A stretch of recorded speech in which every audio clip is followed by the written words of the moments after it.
Greetings, all you samurai out there. I'm Duuz-Diz-Din, and I'm coming at you with another chapter review of Samurai 8, The Legend of Hachimaru.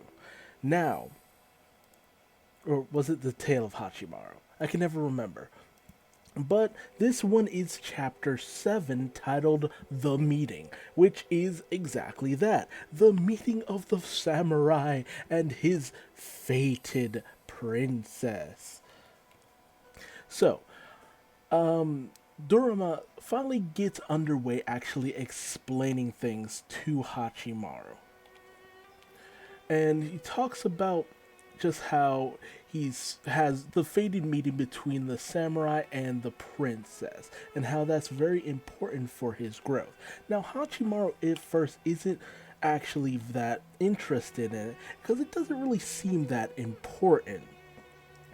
Dharma goes on about destiny and how it's something that was decided before they were even born, and heaven and all that good stuff.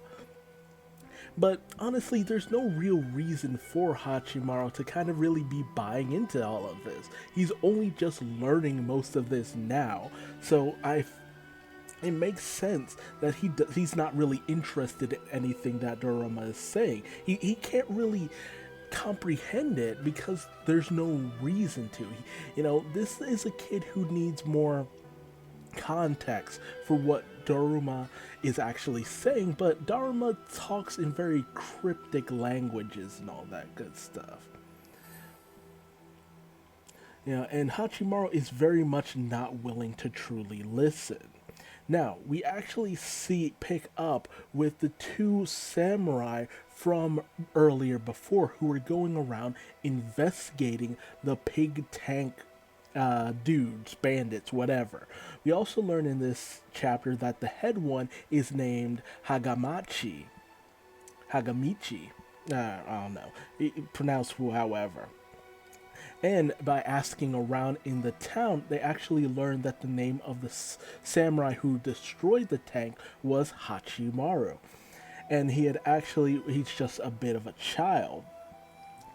So they decide the best course of action from here on out is to actually find out some information about this new samurai, whether he is ally or in fact enemy. So they go to see Hagamichi princess for information. Princess, what was it? Won? Something along those lines. Woon. I've seen two translations for her name, so I'm just gonna call her Woon. And Woon, we find out, is actually kind of a bit of a layabout. She's not very invested in her princess duties, of which I'm not actually sure what princess's duties actually are, as I still feel like we're not getting the full picture of what exactly goes on here, what exactly people's duties are in terms of this. Like, so what if she just lays around eating snacks all day? Because as soon as Hagamichi comes in to talk to her about all of this, she,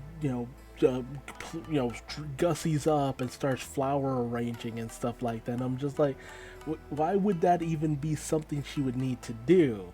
You're not giving me enough context here. But Hagamichi asks Woon about the Hachimaru and to find out some information. And she says she'll get in contact with Princess Sa, who was the princess we had seen earlier, the older woman, and to find out some information. Now, Sa, out in outer space, gets back to Woon saying, oh yes, we do know of Hachimaru. This person is actually stopped a burglary at one of our dojo grounds and then just up and vanished. And she was actually just discussing it with her samurai, Mujin, who was the older gentleman we had also seen. So finally getting some information as to who exactly these people are. But Woon's a bit taken back by the fact that it was just some kid who, though he may be a samurai, they're surprised. She's surprised by this. But Sa goes on to say, he is not an enemy. He's not really even a proper samurai. He still lacks training. He's just became a samurai by chance. And somehow we find out that Sa knows about the fact that An had actually lost her locker ball. And much to the fact that, you know, Un, who is the head of that little school for possible princesses, actually had no information about this. Why Sa knows so much more than Woon, that's not really made clear. How Sa even knows any of this information isn't even made clear. What is the connection here? How are they able to, know about these things when they're all the way out in outer space? Once again, I feel like I'm not given enough information as to how exactly these things work. What is the connection? What abilities do these princesses possess to give them that kind of information? Not to mention the combination of these biomechanical beings called samurai. How do they seem to incorporate into the princesses?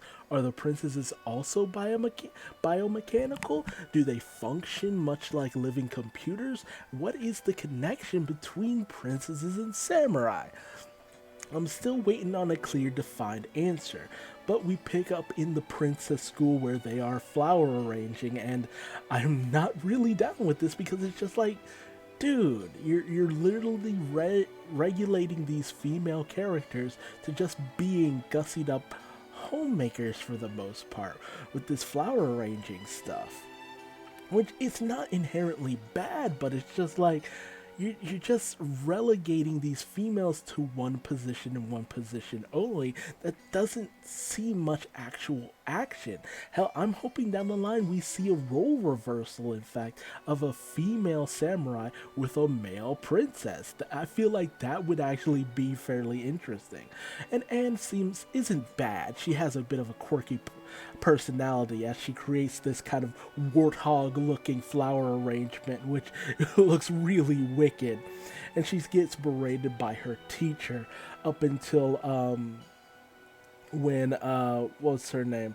I think it's Ada is the girl, the girl who was talking to Anne in the previous chapter about the fact that she had lost her locker ball, about the fact that Princess Woon wanted to speak with Anne. And, we actually see that this young girl, Ada, I'm still thinking that is her. No, not that. Yoko. I'm looking at the wrong name. Yoko. How can I forget that? Yoko from Gurren Lagann. This young girl, Yoko, is actually kind of really interested in the process of princesses and samurai, as she informs Anne that, hey, look, we found your locker ball. That means your fated meeting is about to happen. But Anne's not really certain about it. She feels very distant from it. She doesn't seem like she's really that into the prospect of all this. But why should she? We don't really know the cultural significance of being paired with a samurai. I don't feel like that's been conveyed properly enough.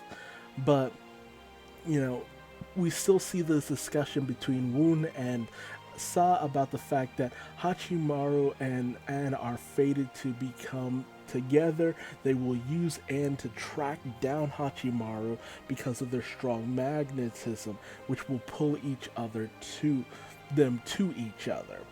And so Yoko brings Anne before Woon, trying to get all these names straight. Just bear with me. I'm still not invested enough to remember these names from Jump, so just bear with me. And they approach, but we also see that Yoko has a bit of a head over heels with the prospect of love personality. Well, that was very apparent from her first appearance last chapter, but as soon as she sees Hakamichi, she's immediately taking, having wished that, oh, if only I had a cool samurai like him. So she's all about the coolness and the vibe of certain characters and stuff like that. And she finds that Woon and Hagamichi are the picture of what a samurai and a princess should be, despite the fact that it doesn't really seem like they're all that close, honestly speaking. But, once Woon actually starts to discuss things about Hachimaru and how they're going to use Anne to try to track him down. Anne sets out with Hagamichi in order to find Hachimaru. And once Hagamichi starts to actually talk things over with Anne about this fact, you know, yeah, she does lead him, but she actually starts to question. It's just like, what happens when I actually do find this person? What kind of person is he? And Hagimichi really doesn't know. It's just like, well, we don't really know, but he seems fairly strong, and we're searching him out to actually find out what kind of person he truly is, to find out whether he's a good person. Because apparently, and this is the first time we're truly learning about it, there are evil princesses and samurai out there. So, but Hagimichi decrees that whatever happens, he will do his best to protect An. Meanwhile, Hachimaru's sword training isn't going all that well, as, he accidentally stabs himself in the head, which he easily recovers from because of his healing ability. Whatever. But, you know, Daruma doesn't. I don't feel like Daruma's really properly training Hachimaru, because Hachimaru doesn't seem to be truly getting it or really vibing with the tutelage. Or at least maybe Hachimaru's just not that great of a student, because he is very impatient. He just wants to pick it up as fast as possible. And since sword training is not going too well, he decides, okay, how about the armor? How about we switch over to that? And Daruma's like, no, you gotta focus on one thing. But Hachimaru's too impatient, summons the armor from Hayataro, only for the armor to just be this giant mangled mass of armor for the most part. And Daruma's just like, yeah, I can tell it's not that great even without seeing it. But they're interrupted by the arrival of Hagamichi and An. And, we actually see how samurai greet each other and get to know each other, where Daruma asks, who are you? Hagamichi declares, I'm not an enemy. I'm Hagamichi of Akagia Castle, the Yakuza style warrior corps, and I'm just here to ask a question. And Daruma immediately seems to know who he is. Oh, you're Black Wolf Hagamichi.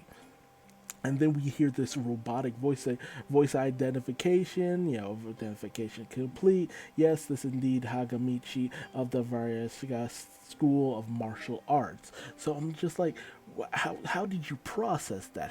What database is flying around that you're able to truly verify each other's identification? I mean, it's good that you have such a system in place, that way you don't get deceived by someone spouting to be someone that they're not, but it's still I feel like I need more context as to how these samurai work. But, Hachimaru dispels the armor as Hagamichi actually starts to say, hey, I'm looking for this kid named Hachimaru. And, Hachimaru's just like, okay, I'm Hachimaru. And he and Anne just lock eyes, and she's just like, oh, it's nice to meet you. Seems very shy and embarrassed. And while Hachimaru doesn't pick up on it, Dharma's just like, hey, I trolled you before. He's just like, one day you would meet your fated princess, much to Hachimaru's surprise. And that's where we end things with them. We then cut off to this place. I don't even know what I'm looking at, honestly, in terms of where they are. But we see the character whose name I confuse for Yoko, called Ata, who is, I guess, with his princess. He seems to have a dragon type holder. And he says that, and his princess says, I guess it's his princess. I'm really not sure. I'm not even sure if this thing is human or whatever. It's really become nebulous what's human and what's not. But it, informs Ada that, oh, I found the eighth one, and can you bring him back? And it's just like, okay, but it doesn't necessarily have to be alive. And his prince? I'm still not really sure.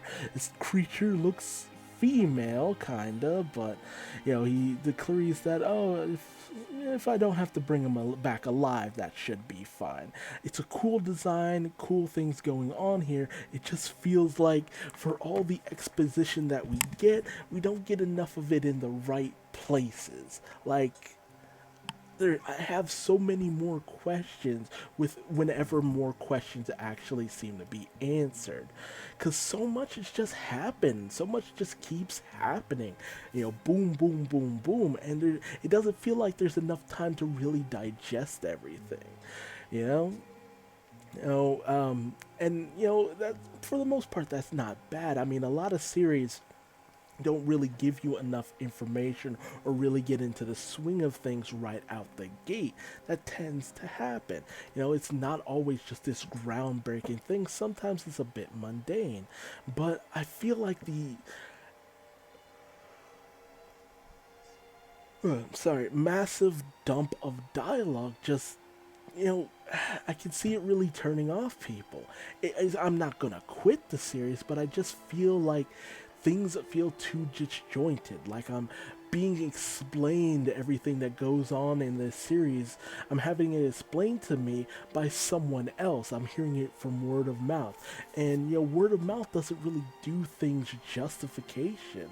If you were to explain the plot of Naruto to somebody who had never even seen it or anything like that, I doubt they really be that interested. If you try to just dump everything that happens over the course of the entire series into a few quick sentences, well, paragraphs, and that's what this feels like, as if I'm just being explained a bunch of things disjointed in a disjointed fashion, and it's just not really vibing with me for the most part. I don't feel invested just yet. I feel like, okay, now this is happening. Okay, now this is happening. It's not bad by any means. I'm just still not really feeling it for the most part. Not terrible, but just not great by my standards. But definitely tell me your thoughts in the comment section below. How do you feel about this chapter and where it's going? Do you feel that we're finally going to get some true explanations now that Hachimaru and Anne have come together?